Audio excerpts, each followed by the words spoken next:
making the salt-baked turnip with goat's curd, nutmeg. It's a dish that we created, which was these beautiful turnips grown in Norfolk. It's a dish that's kind of using all of the parts of the turnip. It's my favourite way to cook using vegetables. We're using the turnip tops. And these turnips, typically sheep and goats would eat these in the winter, but in the summer, they're eating all the herbs from the land, which infuses all the flavour into the goat's cheese and the goat's curd. So we'll see all the parts of this recipe, but we're going to start first of all with the salt-baked turnip. So we're going to use some flour, some eggs whites, some salt, and some rosemary. And we're going to put that all in the machine, and we're going to make a pastry. And we're going to wrap the turnips in the pastry. We're going to bake them in the oven. And once they're cooked, we're going to scrape out this beautiful flesh, and we're going to mix it with some beurre noisette. Actual action this time. Flour, salt, rosemary. We'll use lots of salt in this recipe because we really want it to go into the turnips. In goes our egg white. And then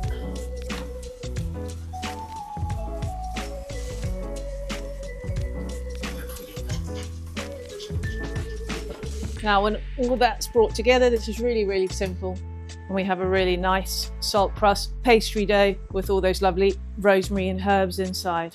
Okay, and then that's the salt crust pastry, which is finished now. That's the first step. The next step, I'm going to roll it out and I'm going to cut it into little discs, which we're going to wrap the turnips in. So now I've got my pastry, which have been cut into little circles, and I'm going to wrap the turnips in the pastry like so, just so they're completely wrapped.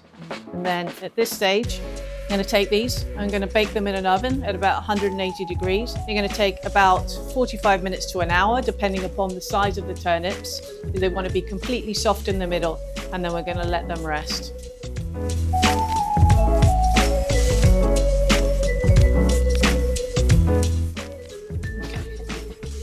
Okay, so these are now baked, and we've got this beautiful crust on them. We're going to break these open. We're going to take a knife, crack it open. You're going to see this really nice, beautifully cooked turnip inside, so it's gone completely soft. Scoop it out, and we're just going to take the skin off, so it should fall off really gently. So you can either pull it off or just scoop it off with a knife. We can just scrape that off, and then we're just going to chop it with a knife. We're just going to chop it really roughly. Now later on with the dish, when this is finished, this will form the first part of the dish, which is the salt-baked turnip part, which we're going to mix it with a little bit of beurre noisette. So the next step, we're going to make the actual turnip rose. We like to say the English rose on this one. We've got some turnips, which we have peeled here. We've got some goat's milk, some thyme, some garlic, bay leaf, peppercorn, nutmeg, and we're going to season the milk. We're going to warm it up. We're going to leave it to infuse for a little while, probably about half an hour, just to get a really nice flavour into that milk. Then we're going to slice the turnips, poach them in the milk, and then we're going to chill them, but in the same mixture. We have an infusion here already, which we've infused the same goat's milk with lots of herbs and thyme and garlic to let them chill in that milk as well. We're going to take our goat milk and we're going to warm that up.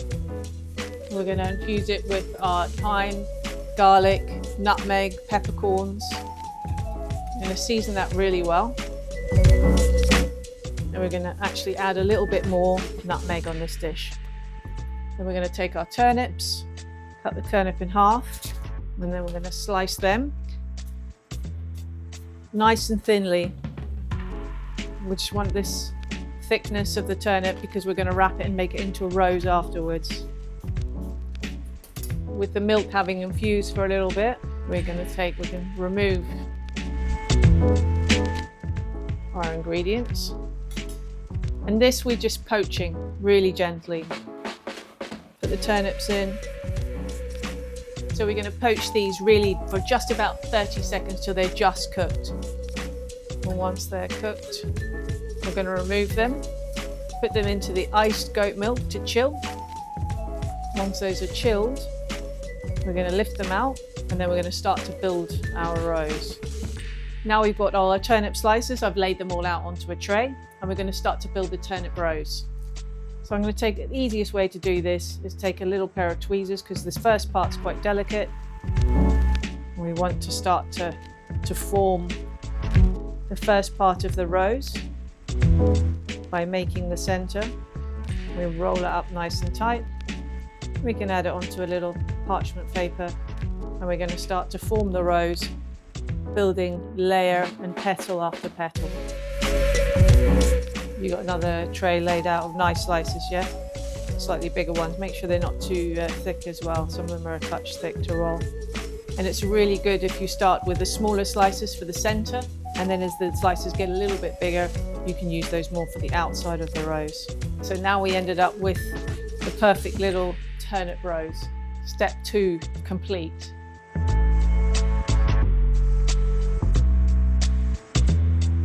Next, we're going to make the turnip top pesto. So we've got the beautiful turnip tops that we've taken from the tops of the turnip. And with that, we're going to use some other herbs. And the herbs are very much the sort of herbs that you would get in the spring, which you find in the goat cheese. So things like rocket, soft herbs. We're going to add a little bit of chives and basil, some walnuts, which we've already toasted. And then we're going to put them in the pestle and mortar. We're going to grind them all up. We're going to use a little bit of walnut oil. And we're going to finish that with a little bit of Barolo vinegar, or you can use a very sharp, nice red wine vinegar. Okay, we're going to start with the turnip tops. We're going to chop them a little bit first before we put them into the pestle and mortar. It's just going to help to crush them up easier. I'm going to put a little bit of rocket, a few chives, chervil. I like just to put the stalks and everything in so you get the really nice flavour. Basil leaves, chop a few walnuts. Okay, I'm going to start with the herbs, a little bit of salt,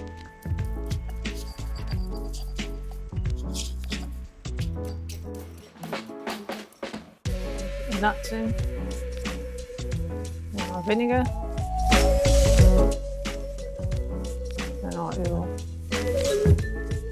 That's that next stage that's finished. That's the pesto, which is ready to go. The pesto is already really fresh and beautiful. You know, it's got that lovely texture. It's all brought together with the nuts. Next stage, we're going to make the sauce. We've got a chicken stock here. However, you can use vegetable stock if you want to make this dish vegetarian. We've got some cream. We've got the goat's milk. We have our shallots, some garlic in here.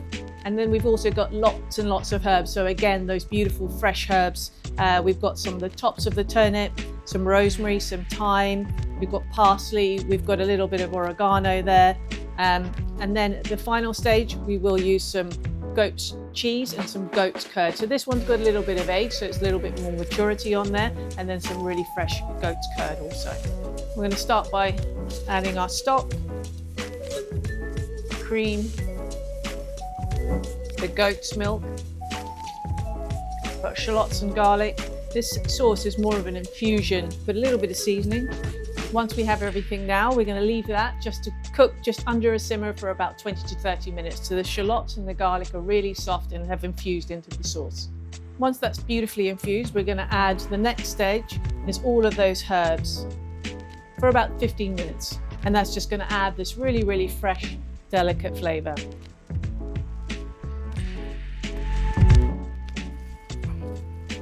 We're now going to blend in our goat's cheeses and our goat's curd. And we're going to put the aged goat's cheese, start to blend that in.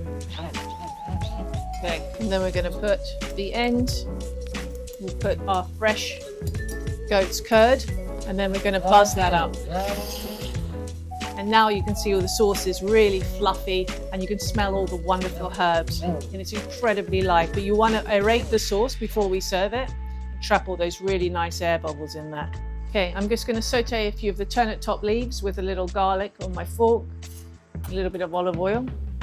We get that nice and hot.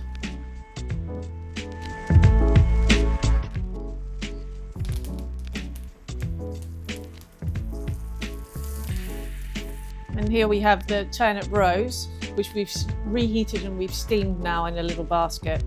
So we're going to take that out.